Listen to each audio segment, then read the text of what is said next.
오늘 아침 주요 뉴스입니다. 22대 국회 첫 대정부 질문이 민주당 김병조 의원의 발언을 둘러싼 여야 충돌 끝에 파행했습니다. 본회의 속개 협상도 결렬되면서 최상병 특검법 상정도 연기됐습니다.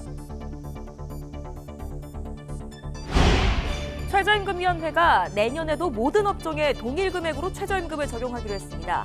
노동계의 강한 반대 속에 차등 적용안이 부결됐습니다.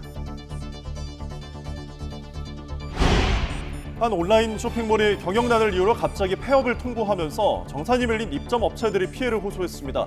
800곳이 넘는 업체가 수십억 원에 달하는 피해를 입었다고 주장했습니다. 경북 안동시의 한 양동 농장에서 올해 5번째 아프리카 돼지열병이 발생했습니다. 지난달 경북 영천시 농장에 이어 17일 만에 추가 발생입니다. 인도 북부의 한 종교 행사장에서 압사 사고가 일어나 100여 명이 숨졌습니다. 사망자 대부분은 여성이고 어린이도 포함된 것으로 전해졌습니다. 튀르키예에서 시리아 난민들을 겨냥한 방화와 폭력이 확산하고 있습니다. 시리아 난민에 대한 반감이 노골적으로 드러난 건데 튀르키예 정부는 폭력에 가담한 주민 470여 명을 구금했습니다. 시청자 여러분 안녕하십니까? 수요일 아침 뉴스타트 2부 시작합니다. 국회 대정부 질문에서 당 논평에서 한미일 동맹이란 표현을 쓴 국민의힘 의원들은 정신이 나갔다는 취지의 민주당 김병조 의원 발언에 여야 간 고성이 오갔습니다.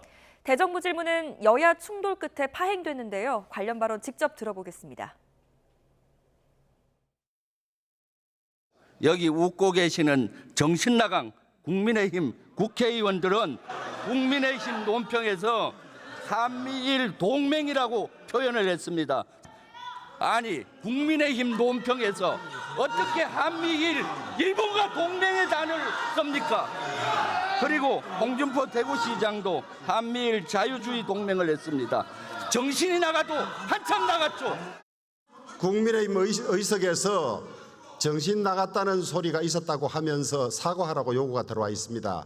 제가 볼 때 조금 심하신 발언인 것 같은데 어떻게 하시겠습니까? 사과하시겠습니까?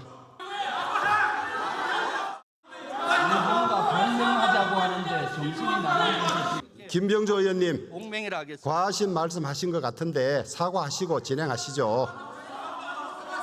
그게 맞습니다. 계속 질의하겠습니다. 이처럼 국민의힘 의원들을 향해 정신이 나갔다고 표현한 더불어민주당 김병조 의원 발언을 두고 여야가 충돌하며 22대 국회 첫 대정부 질문이 파행했습니다. 민주당은 대정부 질문이 끝난 뒤 곧바로 최상병 특검법안을 상정해 표결에 나설 계획이었지만 본회의가 산회하면서 법안 상정도 불발됐습니다.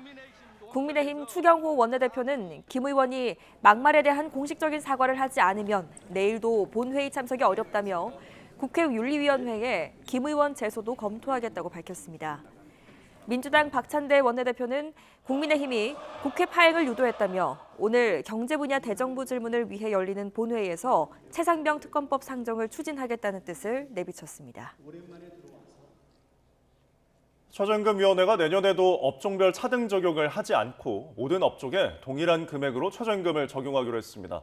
최저임금위원회는 정부 세종청사에서 열린 7차 전원회의에서 최저임금 업종별 차등 적용 도입 여부에 대해 표결에 붙인 결과 찬성 11표, 반대 15표, 무효표 1표로 부결됐다고 밝혔습니다.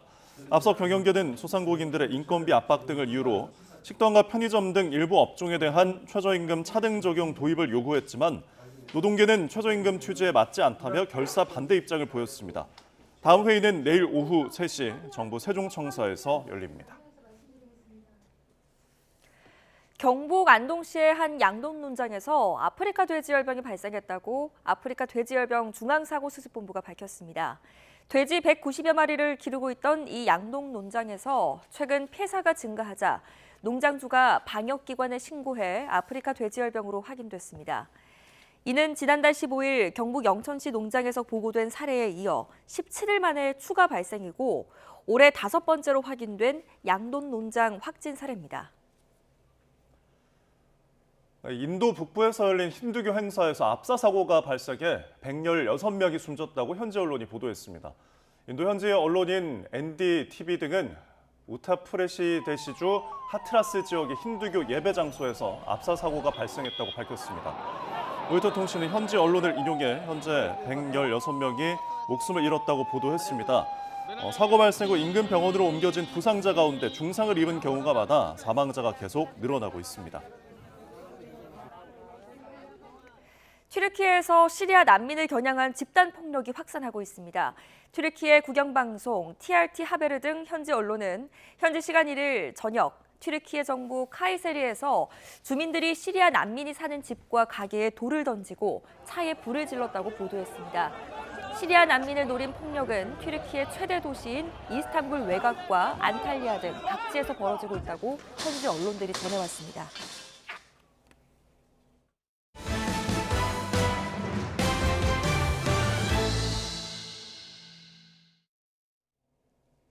네, 여야가 대정부 질문 첫날부터 최상병 순직 사건 수사 외압 의혹을 두고 신경전을 이어갔습니다. 이 대정부 질문이 끝난 뒤 최상병 특검법이 본회의 안건으로 상정될 예정이었지만 본회의가 파행을 빚으면서 결국 특검법 처리는 미뤄졌습니다. 손효정 기자입니다. 22대 국회 첫 대정부 질문에서부터 정부 여당과 야당 간 최대 쟁점은 최상병 순직 사건 수사 외압 의혹이었습니다. 야당은 사건의 배후에는 대통령의 외압이 있다며 특검의 필요성을 강하게 몰아붙였습니다. 모든 지표가 대통령을 향하고 있습니다. 대통령을 이 외압의 실체에서 빼면 설명이 되지 않습니다. 정부는 수사 외압 의혹은 박정훈 대령의 주장일 뿐이라며 야권의 특검 추천권 등을 지목해 위헌적인 법안이라고 반박했습니다. 대통령의 공무원 임명권이 사실상 행해화되었다는 내용이 가장 중요합니다. 특검의 정치적 중립성과 공정성이 훼손되어 있다는 것이고. 여당도 야권의 특검 추진은 정쟁 목적이라며 정부에 힘을 실었습니다. 대정부 질문 당일 최상병 특검법을 안건으로 올려 처리하려는 민주당을 겨냥해 전례 없는 일이라고 목소리를 높이기도 했습니다. 자기 당 대표의 사법처리 회피를 위한 방탄과 대통령 방법 잡기를 위해서는 최소한의 수치도 정치적 도의도 없는 것 같습니다. 첫날 대정부 질문 본회의에서 최상병 특검법을 표결 처리하려던 민주당의 계획은 끝내 불발됐습니다. 국민의힘은 민주당 김병주 의원이 막말을 사과하지 않으면 본회의에 들어갈 수 없다고 맞섰고, 최근에 민주당의 막말, 망언, 거친 말 시리즈는 과연 이 사람들이 우리 국민의 대표가 맞는지 수준을 의심할 정도로. 민주당은 여당이 특검 처리 지연을 위해 기다렸다는 듯 본회의를 파행시켰다고 비판했습니다. 국민의힘이 오랜만에 들어와서 첫 번째 했던 말은 최병 특검법 상정하는 것을 반대를 했고요. 그것을 가지고서 계속적으로 파행을 유도했습니다. 민주당은 오늘 2일차 대정부 질문을 위한 본회의에서 다시 특검법 처리에 나설 계획입니다.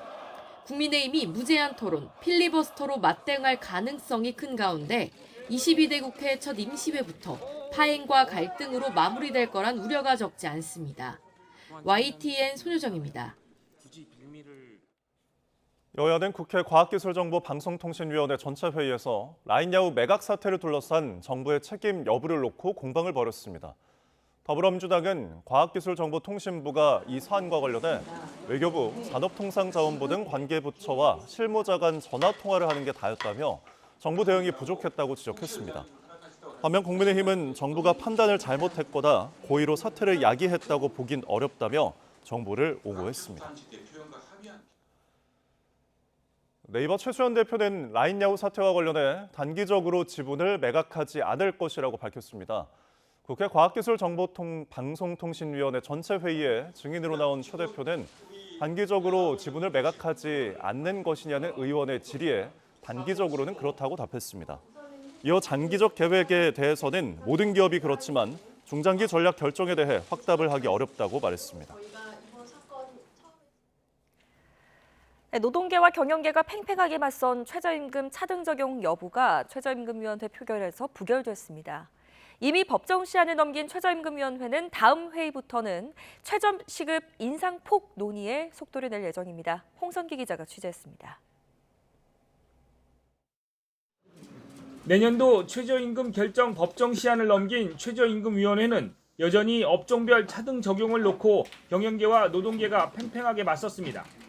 경영계는 소상공인들의 인건비 압박을 더 이상 외면하면 안 된다며 차등 적용 필요성을 강조했고, 올해는 반드시 현 최저임금 수준을 감내하기 힘든 일부 업종이라도 구분 적용하고 최저임금 수준도 반드시 안정시켜야 한다는 점을 다시 한번 강조드립니다.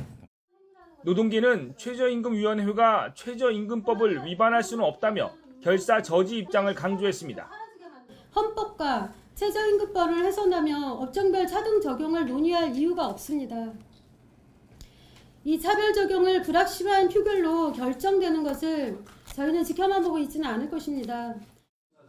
양측의 끝없는 평행선에 공익위원들은 표결을 제안했고, 표결에 반대하는 근로자위원이 투표용지를 찢는 소동도 있었습니다. 우여곡절 끝에 진행된 표결 결과는 부결. 캐스팅 보트를 쥔 공익위원들이 반대쪽에 힘을 실으면서 내년도 최저임금도 모든 업종에 동일한 액수를 적용하게 된 겁니다. 그러나 이번 회의에서도 내년도 최저시급 인상폭에 대한 노사 양측의 최초 제시안은 나오지 않았습니다. 다음 회의부터는 본격적인 최저시급 인상폭 논의에 나선다는 계획이지만 양측의 입장차가 큰 것으로 전해져 또 한 번의 진통이 예상됩니다. YTN 홍성기입니다. 한 온라인 쇼핑몰이 경영난을 이유로 갑자기 폐업을 통보하면서 정산이 밀려있던 입점업체들이 발만 동동 구르고 있습니다. 이들이 받지 못한 돈을 합치면 수십억 원대에 달합니다. 이현정 기자의 보도입니다. 서울 논현동에 있는 한 쇼핑몰 사무실. 불이 모두 꺼져 컴컴하고 인기척도 없습니다. 지난 20여 년 동안 문구와 침구류 등 잡화를 팔아왔는데 사전 안내도 없이 돌연 문을 닫았습니다. 쇼핑몰은 회사 사정이 있다는 공지글만 달랑 띄우고는 상품 판매를 중단했습니다. 짧게는 한 달, 길게는 1년여 동안 정산이 밀린 입점 판매자들에겐 그야말로 청천벽력 같은 소식. 쇼핑몰 대표와 고객센터에 수없이 전화를 걸었지만 응답은 없었습니다. 어제 당일날 알게 돼서 너무 놀랐고요. 지금 피해 금액이 지금 6개월 동안 지금 금액이 밀려 있는데 약 2천만 원 정도 되고 있는데 지금 너무 큰일이네요. 지금 가슴이 좀 턱하고 막힌다고 해야 되나요? 피해를 호소하는 SNS 오픈 채팅방 인원만 800명이 넘고 이들이 못 받았다고 주장하는 금액은 수십억 원대에 달합니다. 한 쇼핑몰 직원은 빗발치는 연락에 정산 관련 답변을 줄 수 없다며 모든 직원은 이미 회사를 떠났다고 답했습니다. 종종 얘기를 했었죠. 이저렇게 다른 괜찮아요. 그래도 내가 20분 쉬네. 그랬었죠. 몇 개월 전에. 쇼핑몰 대표는 YTN 취재진과의 통화에서 경영난으로 폐업에 이르렀다며 피해를 최소화할 방법을 찾겠다고 밝혔습니다. 하지만 밀린 대금을 어떤 방법으로 언제까지 갚을지에 대한 구체적인 사항은 제시하지 않았습니다. 판매자 중 일부는 더는 기다릴 수 없다며 행동에 돌입했습니다.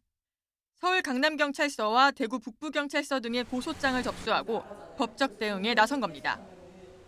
YTN 이현정입니다. 해외 원정 진료로 벌어들인 소득을 탈루한 성형외과, 피부과 의사들이 세무조사를 받게 됐습니다. 또 현재 투자 조건으로 시민권을 주는 이른바 황금비자로 신분을 세탁한 뒤 자금을 해외 비밀 계좌에 감춘 탈세자도 덜미가 잡혔습니다. 보도에 오인석 기자입니다. 국세청에 따르면 수도권의 유명 성형외과 의사인 A씨는 코로나가 끝난 뒤 태국과 베트남 등 동남아시아 지역으로 원정 진료에 나섭니다. 해외 진료는 현지 병원 세미나로 위장해 관련 매출을 누락시켰습니다. 성형 시술을 하고 받은 돈은 과세 당국의 추적이 어려운 가상자산으로 받았습니다. 가상자산은 국내 거래소에 매각하고 외국인의 차명 계좌를 이용해 수백 회에 걸쳐 현금 인출한 뒤 또다시 본인 명의 계좌로 현금을 입금하는 방식으로 자금을 세탁했습니다. 이처럼 해외 원정 진료를 통해 세금을 회피한 의사는 4-5명으로 모두 성형외과, 피부과 의사라고 국세청은 밝혔습니다.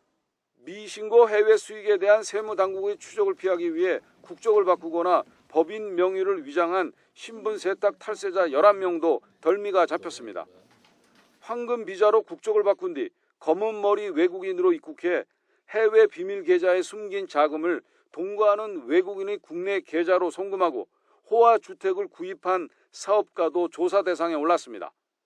그런가 하면 수출 대금을 미신고 현지 법인 계좌로 빼돌리는 등 법인 자금을 유출해 사주의 도박 자금과 자녀의 해외 체류비에 유용한 업체도 적발됐습니다. 성실 납세로 국가 재정을 지탱해온 영세 납세자와 소상공인들에게 박탈감을 주고 있습니다. 국적 세탁, 가상자산 은닉, 해외 원정 진료 소득 탈루 등 역외 탈세 혐의자 총 41명에 대해 세무조사를 착수하였습니다. 이번 세무조사 대상에는 직접 가상자산을 발행하거나 용역대가를 가상자산으로 받는 수법으로 수익을 빼돌린 코인 개발업체 9명과 국내에서 키운 알짜 자산을 국외로 무상 이전한 다국적 기업 8곳도 포함됐습니다. YTN 오인성입니다. 다음 주 총파업을 예고한 전국 삼성전자 노조가 총파업 목적을 생산 차질로 규정했습니다. 전국 삼성전자 노조는 유튜브 라이브 방송을 통해 총파업의 목적은 생산 차질을 끼치고 회사에 피해를 끼쳐서 우리의 목소리를 명확하게 전달하는 것이라고 말했습니다. 이와 함께 임금 인상률을 거부한 조합원 558명에 대한 임금 인상 요구 조건을 모든 조합원으로 번복했습니다. 한 줄 뉴스입니다. 미성년자를 포함한 여성 신도들을 대상으로 성범죄를 저지른 혐의로 전직 교회 담임 목사가 구속됐습니다. 경기 군포시에 있는 교회 담임 목사였던 김 씨는 지난 2015년부터 2021년까지 여성 신도 8명을 대상으로 강제추행 등 성범죄를 저지른 혐의를 받습니다. 안종훈 의사가 이토 히로부미가 저지른 15개 죄악 중 하나로 지목한 일본 제1은행권 지폐 10여 종이 공개됐습니다. 특히 1902년 처음 발행된 지폐에는 당시 제1은행 소유자였던 시부사와 A이치의 모습이 담겼는데 일제강점기 우리나라 경제 침탈에 앞장선 인물로 평가받습니다. 아파트 놀이터에서 떠든다는 이유로 9살과 11살 어린이들에게 비비탄 권총을 쏜 50대가 벌금 500만 원을 선고받았습니다. 지하철 시위 도중 경찰관에게 침을 뱉은 전국 장애인 차별철폐연대 활동가인 중증장애인 40대 남성 김모 씨가 공무집행방해 혐의로 현행범 체포됐습니다. 경기 북부경찰청은 마약성 양귀비에 대한 집중 단속을 벌여 134건을 단속해 1,633그루를 압수했다고 밝혔습니다. 캄보디아에서 마약류를 복대와 캐리어에 숨겨 국내로 들어온 일당이 무더기로 적발됐습니다. 이들은 지난해 12월부터 올해 6월까지 필로폰과 케타민 등 마약류를 복대와 여행용 캐리어 벽면에 숨겨 들어온 혐의를 받습니다. 30년 넘게 자신을 돌봐준 삼촌을 살해한 혐의로 구속 기소된 60대 조카에게 검찰이 중형을 구형했습니다. 검찰은 자신을 오랜 기간 보살펴준 작은아버지를 살해해 죄질이 불량하고 비난 가능성이 크지만 심신장애가 있는 점을 참작했다고 구형 이유를 설명했습니다. 대검찰청이 어제 서울시와 함께 마약범죄 단속을 위한 공동 대응체계 마련에 나섰습니다. 관내 CCTV 17만 대를 마약 유통 범죄를 실시간으로 감시하고 단속하는 데 사용하기로 했습니다. 서울 성동구의 한 전시관 사무실에서 현금 150여만 원을 훔친 A씨에게 징역 3년의 실형이 선고됐습니다. A씨는 이 전시관에서 일하던 환경미화원으로 출소한 지 1년밖에 지나지 않은 전과 7범으로 확인됐습니다. 지금까지 한 줄 뉴스였습니다. 다음 소식입니다. 제롬 파월 미 연방준비제도 의장이 미국의 인플레이션 둔화세가 최근 진전을 보였다고 평가하면서 미 증시 대표 지수 중 하나인 S&P 500 지수가 처음으로 5,500을 넘어섰습니다.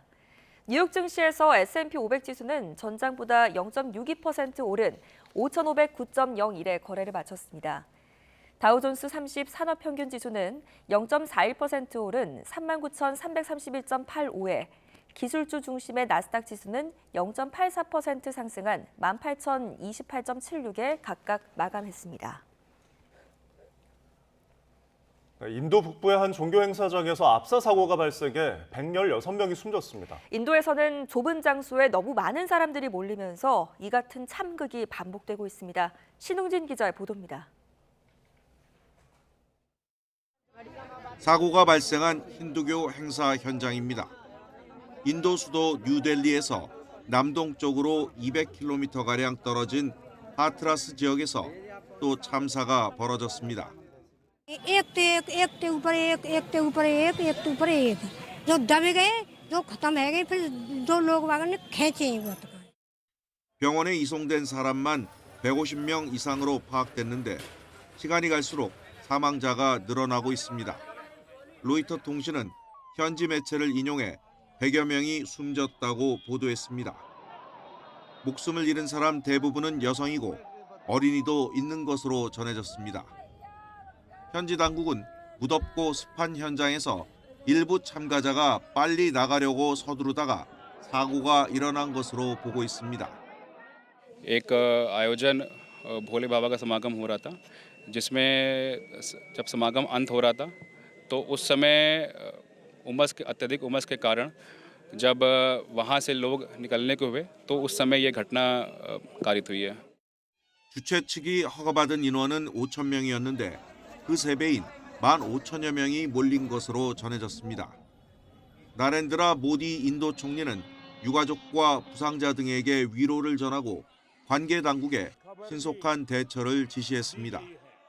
인도에서는 종교 행사장 과밀로 인한 압사 사고가 자주 발생합니다.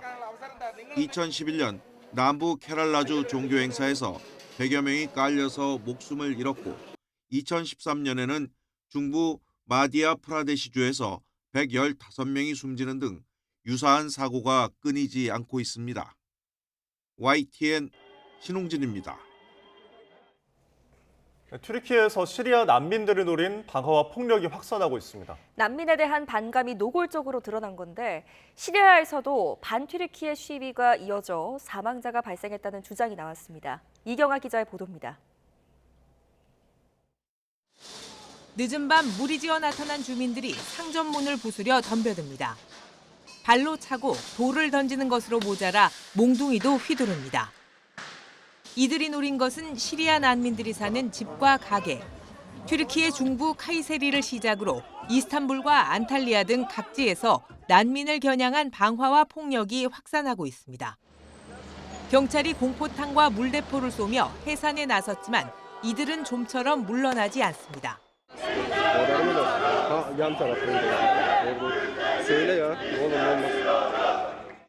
이번 사태의 발단은 지난달 벌어진 시리아인 남성의 아동 성추행 사건입니다. 흥분한 주민들이 범인을 잡겠다며 난민이 모여 사는 지역을 급습했는데 용의자가 검거된 뒤에도 사태는 진정되지 않았습니다. 튀르키예 정부는 폭력에 가담한 혐의로 주민 470여 명을 구금했습니다. 이어 난민 문제가 튀르키예의 미래에 위협이 될 것이란 민족주의 성향 야당의 주장을 정면으로 반박했습니다. Toplumda yabancı düşmanlığını ve sığınmacı nefretini körükleyerek hiçbir yere varılamaz. 시리아에서는 자국 난민에 대한 폭력에 반발해 반튀르키예 시위가 이어졌습니다.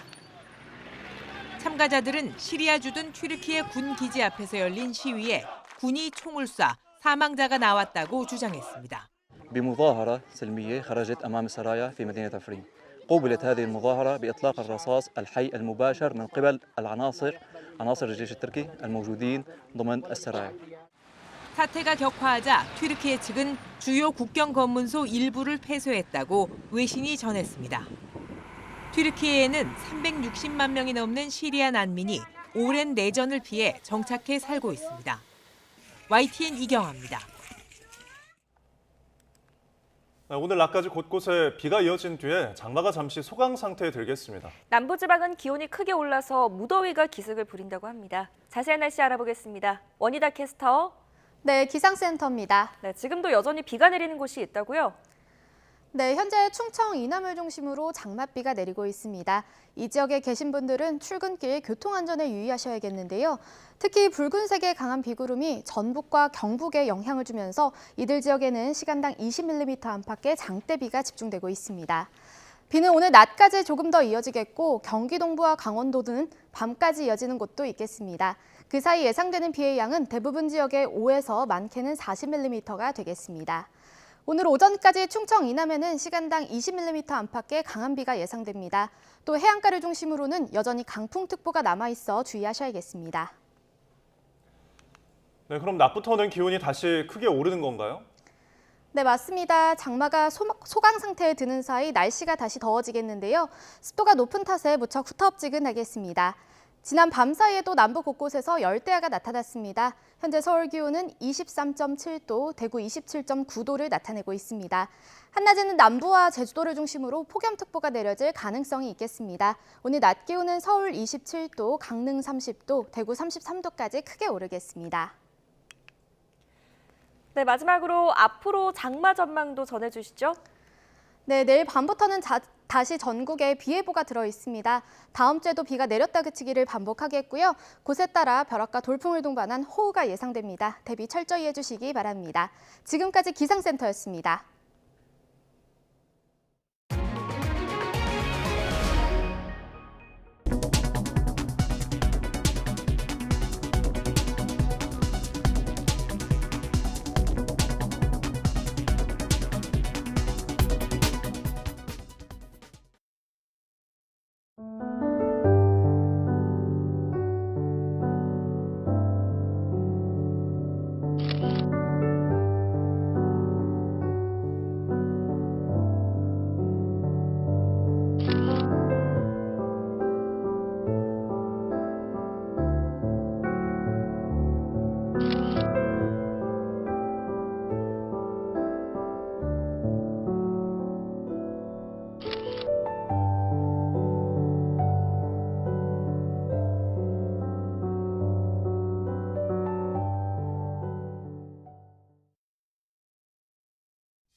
탄핵소추안이 발의된 김홍일 방송통신위원장이 탄핵안 처리 직전 사퇴한 것을 두고 여야가 격돌했습니다. 민주당은 꼼수 사퇴라고 비판했고 국민의힘은 불가피한 선택이었다고 맞섰는데 일단 탄핵안은 폐기 수순을 밟게 됐습니다. 임성재 기자가 보도합니다. 김홍일 방통위원장이 스스로 자리에서 물러나자 탄핵안 표결을 예고했던 민주당은 김 위원장이 꼼수 사퇴를 했다고 맹비난했습니다. 이른바 방송장악 쿠데타를 기도하더니 처벌받을 게 두려워 도망쳤다는 주장입니다. 사퇴를 해도 잘못이 사라지는 것이 아닙니다. 방송장악 쿠데타에 대해 반드시 죄를 묻겠습니다. 우원식 국회의장도 고위공직자로서 매우 무책임하고 잘못된 행동이라고 비판하며 야당 주장에 힘을 실었습니다. 국민의힘은 그러나 비이성적인 압박에 따른 불가피한 선택이었다고 김 위원장을 엄호했습니다. 불과 6달 만에 방통위원장 자리가 다시 공석이 된 책임은 탄핵 겁박을 일삼은 민주당에 있다는 점을 분명히 했습니다. 식물 방통위를 만들어 방송 장악을 이어가고 이재명 대표 방탄에 활용하겠다는 검은 속내가 훤히 보입니다. 김홍일 탄핵안 자체는 폐기 절차를 밟게 됐습니다. 사라진 탄핵 대상자의 민주당과 조국혁신당 등 야 6개 당은 국정조사 카드를 꺼내들었습니다. 온갖 불법 부당한 일을 해놓고 탄핵이 발의되자 그만두는 사태가 반복되고 있는데 국회가 할 수 있는 일을 찾아서 추후에 재발되지 않도록 방안을 찾겠다. 반면 정부 여당은 새 방통위원장 선임에 속도를 낼 전망입니다. 청문회를 거친다 해도 대통령이 청문보고서 채택 없이 위원장을 임명할 수 있는데 민주당을 향해선 야당목 방통위원을 추천하라고 거듭 압박할 거로 보입니다. 민주당은 속히 방통위원 야당목 2명을 추천해서 방통위 5인 체제를 다시 복원시켜주길 바랍니다. 방송은 누구에게 장악돼서도 안 됩니다. 기존 방통위가 추진하던 MBC 방문진 등 공영방송 이사진 선임 절차는 일단은 그대로 진행되는 길입니다. 이에 민주당은 법적 조치를 검토하면서 방통위 운영 주도권을 놓고 여권과 힘겨루기를 계속할 것으로 전망됩니다. YTN 임성재입니다. 국회 운영위원회에서 진행된 대통령실 현안 질의에선 여야 의원들 간 가시도친 설전이 이어졌습니다. 특히 여당이 그간 의사 일정을 두고 간사 간의 협의 자체가 없었다는 점을 지적하는 과정에서 고성과 삿대질이 오가기도 했는데 이런 말도 나왔습니다. 직접 들어보시죠. 강민국 의원님 말씀 좀 정리해 주십시오. 나는 뭐 위원장이라는 발언도 안 하겠지만 박찬대 대표님 지금 의원 발언권을 줘놓고 이렇게 중간에 또 말씀하시는 건 또 뭡니까? 예? 말씀 좀 정리해 주세요. 네. 이게 지금 대표님 말씀 협치입니까? 말씀 예? 좀 정리해 주세요. 예? 손가락질하지 마시고. 예? 그 좀 정리하고 있잖아 지금. 예? 그 의원 이야기 하는데 아직 못 배웠군요. 아니 민주당 아버지는 그렇게 가르쳐요. 예? 위원장한테 계속 삿대질하면서 얘기했잖아요 지금. 이렇게 할말 다 해주잖아. 안 준다니. 자, 조용해 주십시오. 예. 자, 강민국 의원.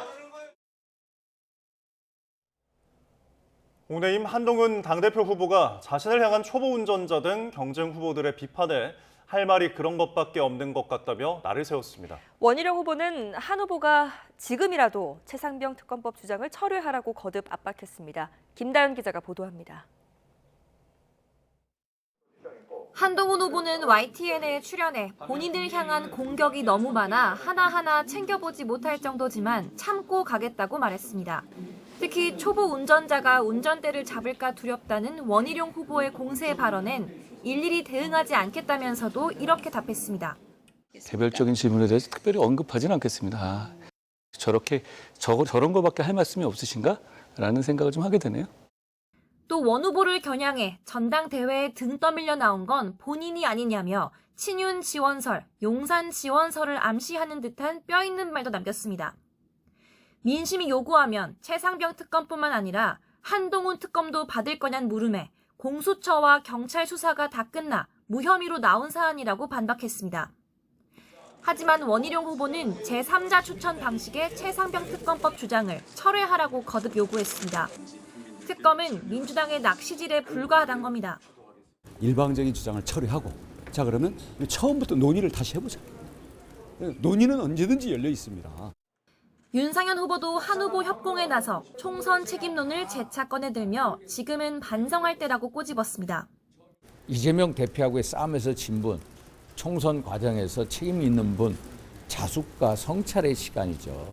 나경원 후보는 당대표가 대통령과 각을 세워서도 대통령의 빚을 갚아야 해서도 안 된다며 원희룡, 한동훈 두 후보를 싸잡아 비판했습니다. 미래 비전과 그리고 지금 당장 우리가 민생을 위해서 무엇을 해야 되는지 해법을 제시하는 전당대회가 되었으면 좋겠습니다. 당 총선 백서특위 위원장인 조정훈 의원은 한동훈 후보만 동의하면 전당대회 전 총선 백서 발간이 가능하다고 밝혔습니다.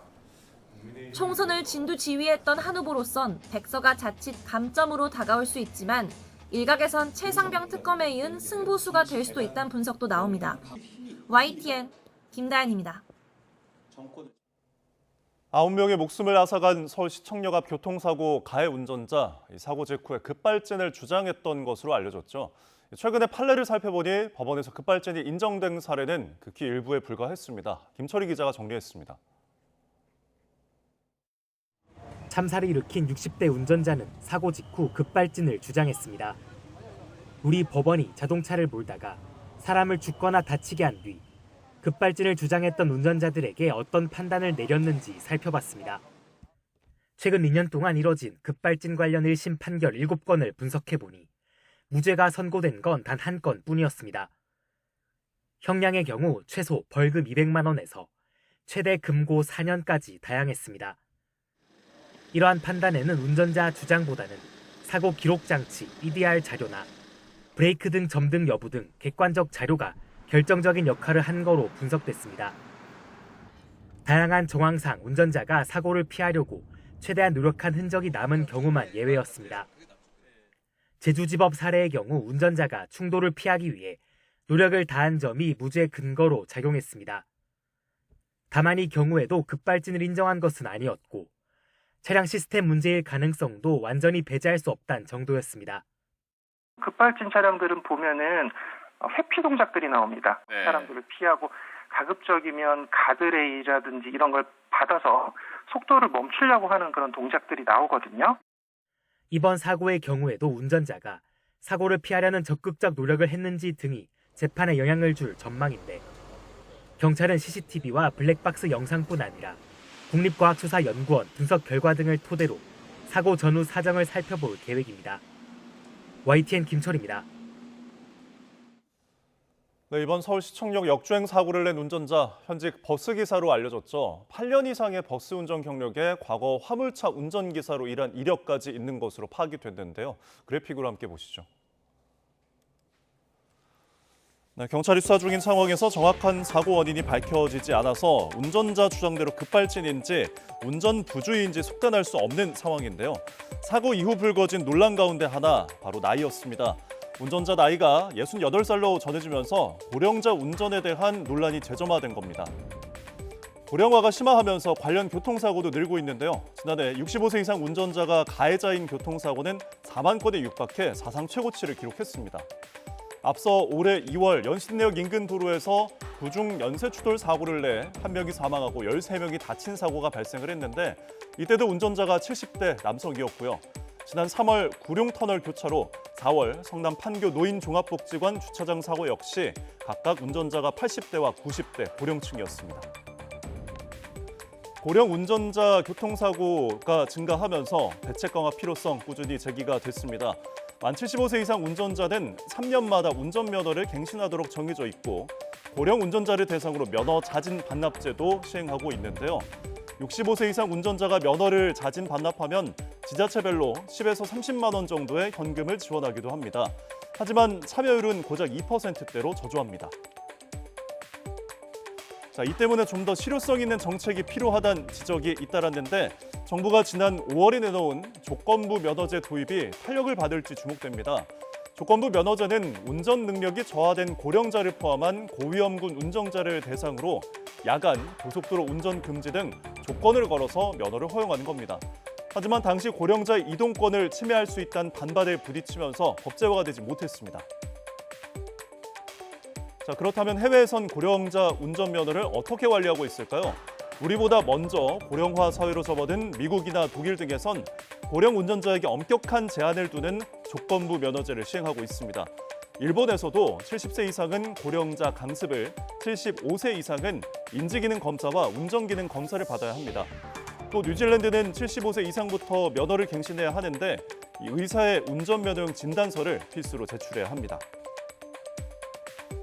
이번 시청역 사고를 계기로 국내에서도 조건부 면허제를 포함해서 강제성 있는 대책이 필요하다는데 공감대가 점차 형성될 걸로 전망이 되는데요. 사회적 합의가 필요한 사안인 만큼 여론 수렴을 통해서 노년층 운전을 무조건 금지하는 게 아닌 사고를 낮추는 데 방점을 둔 엄격한 면허관리 제도 마련이 필요해 보입니다. 네, 오늘의 경제일정입니다. 한국은행이 지난달 외환 보유액을 발표합니다. 외환 보유액은 지난 5월 기준 4,128억 3천만 달러로 두 달째 감소세를 나타냈습니다. 이복형 금융감독원장이 오늘 오전 증권사 CEO들과 간담회를 개최합니다. 코리아 디스카운트 해소를 위한 밸류업 프로그램 정착 방안을 논의할 예정입니다.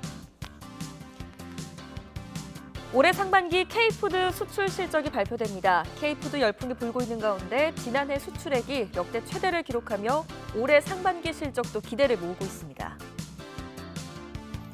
휴가철 성수기를 맞아 축산물 원산지 표시 일제 점검이 오는 8일부터 다음 달 9일까지 이뤄집니다. 축산물의 원산지 둔갑 개연성이 높다고 보고 축산물을 다루는 음식점 위주로 단속이 진행됩니다.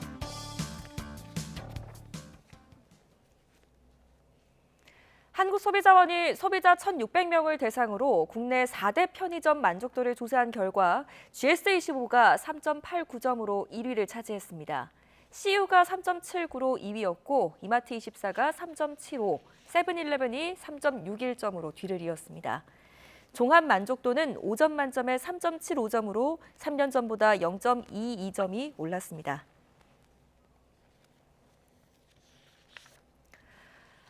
네, 고등학교 남학생이 같은 학교 여학생을 학원 화장실로 끌고 가 흉기를 휘두르는 사건이 일어났습니다. 여학생은 중상을 입었고 범행을 저지른 남학생은 인근 아파트 8층에서 투신해 지금 의식불명 상태입니다. 표정우 기자가 취재했습니다. 경기 안산에 있는 한 학원 화장실입니다. 바닥에 피가 묻은 휴지가 여기저기 떨어져 있습니다. 건물 계단에도 핏자국이 남았습니다. 고등학교 2학년 남학생이 같은 학원에 다니는 동급 여학생을 화장실로 끌고 가 흉기를 휘두른 겁니다.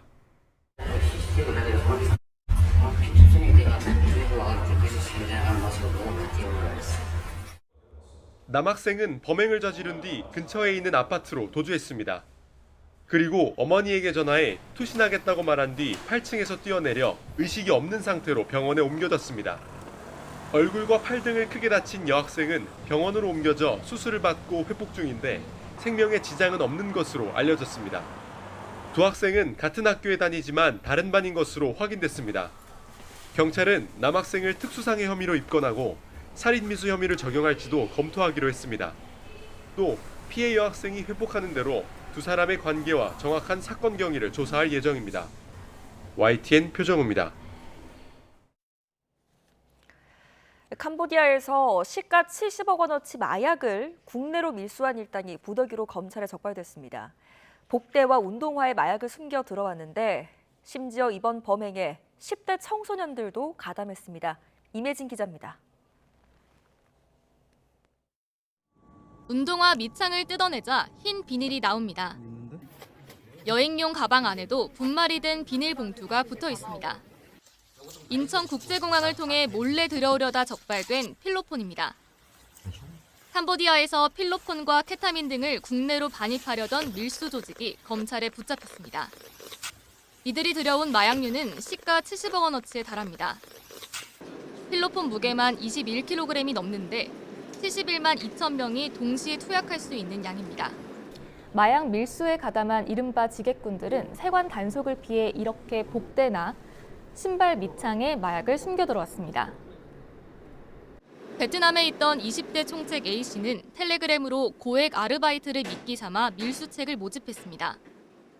마약을 들여와 무사히 전달하면 1,000만 원을 주겠다며 유인했는데 고등학생 등 10대 4명도 범행에 동참했습니다. 혹시라도 마약을 빼돌리는 등 배신하는 걸 막기 위해 필로폰을 포장하고 밀반입 후 야산에 묻어 유통하기까지 모든 과정을 촬영해 보고하도록 했습니다. 과거 마약 밀수는 마약 사범들의 인맥을 중심으로 이루어졌습니다. 그러나 최근에는 텔레그램 등 보안 SNS를 통해 비대면, 점조직 형태로 일반인을 대상으로 운반체를 모집하는 등 일반인을 이용한 마약 밀수가 증가하고 있음을 확인하였습니다. 검찰은 A씨 일당 등 마약 밀수 조직 4곳의 일원 16명을 구속 상태로 재판에 넘겼는데 이 가운데 한 조직의 윗선은 지난해 4월 서울 대치동 학원가에서 마약 음료를 유통한 공급책과 같은 인물로 확인됐습니다. 검찰은 또 캄보디아 경찰청의 협조로 마약 발송을 맡은 조직원 1명을 붙잡아 구속하고 도피한 나머지 2명도 인터폴 적색 수배를 내려 쫓고 있습니다. YTN 임혜진입니다.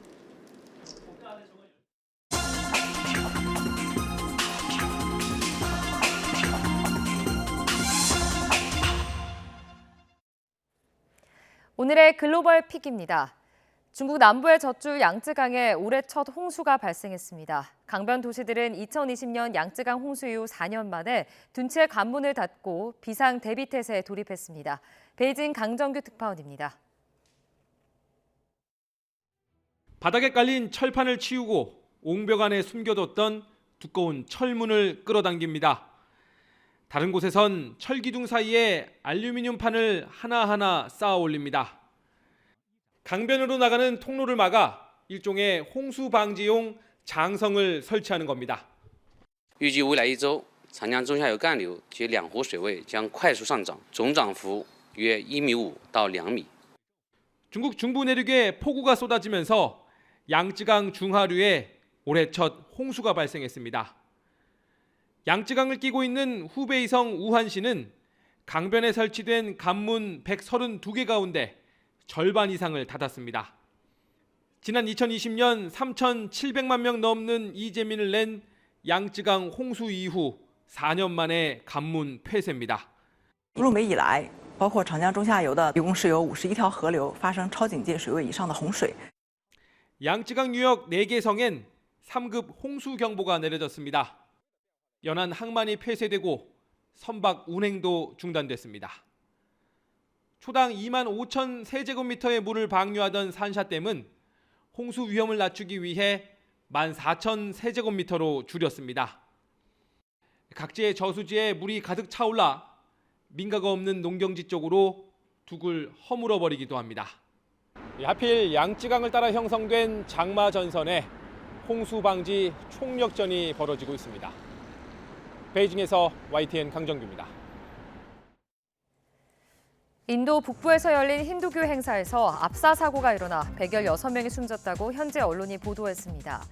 인도 현지 언론 NDTV 등은 우타르 프라데시주 하트라스 지역의 힌두교 예배 장소에서 압사 사고가 발생했다고 밝혔습니다. 부상자 가운데 중상을 입은 경우가 많아 사망자가 계속 늘어나고 있습니다. 남미 우루과이로 향하던 스페인 국적 에어 유로파 여객기가 강한 난기류를 만나 수십 명이 다쳤습니다. 현지 시각으로 그제 새벽 유로파 소속 보잉 787-9 드림라이너 여객기가 브라질 상공에서 강한 난기류를 만나 급강하하면서 나탈 국제공항에 비상 착륙했습니다. SNS에 올라온 당시 영상을 보시면 여객기 천장을 뚫고 나간 승객을 다른 승객들이 구해내는가 하면 곳곳이 커다란 구멍이 뚫리고 좌석이 파손될 정도로 충격이 컸습니다. 브라질 당국은 승객 30여 명이 찰과상 등을 입어 인근 지역 병원으로 이송됐다고 밝혔습니다. 그리스 남동부 도데카니소스 제도의 휴양지인 코스섬에서 대규모 산불이 발생해 관광객과 주민 만여 명이 대피했다고 외신들이 보도했습니다. 현지 시각 2일 코스섬에서 전날 발생한 산불이 해변 마을인 카르다마니아로 번지면서 관광객과 주민 만여 명이 인근 학교와 스포츠센터로 대피했습니다. 현지 언론들은 소방 헬리콥터의 지원 속에 소방대원 100명 이상이 이틀째 진화하고 있다고 전했습니다. 빈곤 국가인 하이티에서 지난 2월부터 기승을 부린 갱단 난동으로 30만 명 넘는 어린이들이 난민 신세가 됐다고 유엔이 밝혔습니다. 유엔 아동기구 유니세프 총재는 인도주의적 참사로 58만 명의 난민이 발생했으며 절반 이상이 어린이들이라고 밝혔는데요. 이 어린이들은 열악한 위생 환경으로 인한 질병 위기는 물론 성폭력과 척치 등에 내몰렸으며 강압적으로 갱단에도 가담해야 한다며 인도적 관심을 촉구했습니다. 콜롬비아 경찰은 남미 최대 범죄 조직 트렌드 아라과를 결성한 두목 중 한 명을 체포했습니다. 경찰은 45살 레리 알바레스를 콜롬비아 중부 시르카시아 마을 인근에서 붙잡았다고 현지 시각 1일 밝혔습니다. 알바레스는 20년 전 베네수엘라 교도소 수감 중 남미 각국에서 살인, 금품 갈취, 인신매매, 마약 밀수 등을 저질러 왔습니다. 지금까지 글로벌 픽이었습니다. 네, 우리 한반도에는 본격적인 장마가 시작됐지만 서인도 제도 카리브해 동쪽 섬 지역은 허리케인 베릴이 강타해 큰 피해를 입었습니다. 카리브해 해를 지나며 체급이 커진 베릴은 역대 가장 이른 초대형 허리케인이라는 기록도 세웠는데요. 전문가들은 뜨거운 바닷물을 원인으로 꼽고 있습니다. 이광현 기자입니다. 야자수가 길바닥에 힘없이 쓰러져 있고 길거리는 잔해로 뒤덮여 있습니다. 침수된 바닷가 산책로를 아슬아슬하게 자동차가 지나갑니다. 대표적인 휴양지 바베이도스를 포함해 카리브해 동쪽 섬 지역에 허리케인 베릴이 상륙하면서 통신이 끊기고 건물이 파손되는 등 피해를 냈습니다. We have sand also not on the outside but on the inside of the shop. There's lots of sand in the shop. We got to bring out everything. First use a shovel and scrape all the sand out and then to wash it out. 미국 국립 허리케인 센터가 생명을 위협한다고 경고하고 있는 베릴은 역대 가장 이른 4등급 이상 허리케인이란 기록도 남겼습니다. 2005년 7월에 발생했던 데니스의 기록을 깬 겁니다. 이렇게 베릴이 성급하게 덩치를 키운 배경으로 전문가들은 뜨거운 바닷물을 꼽고 있습니다. So warm water is what's fueling the thunderstorms, fueling the clouds that form the hurricane, give you deeper thunderstorms. Those thunderstorms are then supplying the energy to the storm. 최고로 달아오른 대서양 바다를 만나 5등급으로 체급을 더 키운 베릴. 시속 32km 속도로 서북서쪽으로 이동하면서 현지 시각으로 5일 오전까지 멕시코에 상륙할 전망입니다. YTN 이광현입니다. 문화체육관광부가 지방체육회와 종목단체의 예산을 직접 집행하겠다는 뜻을 거듭 강조하면서 대한체육회와 갈등이 격화하고 있습니다.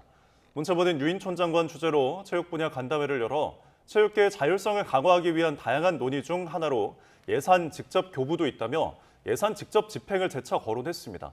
또 체육회가 4일 대의원 총회를 거쳐 체육단체장의 임기 제한을 없앤 정관 개정안을 승인해달라고 문체부에 요청할 경우 문체부는 거부할 거라는 점도 분명히 밝혔습니다. 지난달 전역한 그룹 BTS의 맏형 진이 2024 파리올림픽의 성화 봉송주자로 나섭니다. 진은 오는 27일 성화 봉송주자로 참가하는데 이를 위해 조만간 프랑스로 출국할 예정인 것으로 전해졌습니다. 지난달 12일 멤버 가운데 가장 먼저 군복무를 마친 진은 올해 하반기 활발한 활동을 앞두고 있습니다. 진은 최근 예능 프로그램에 출연했고 연말에는 현재 녹음도 하고 있는 신곡도 발표할 예정입니다. 네, 뉴스타트 3부 잠시 뒤에 이어집니다.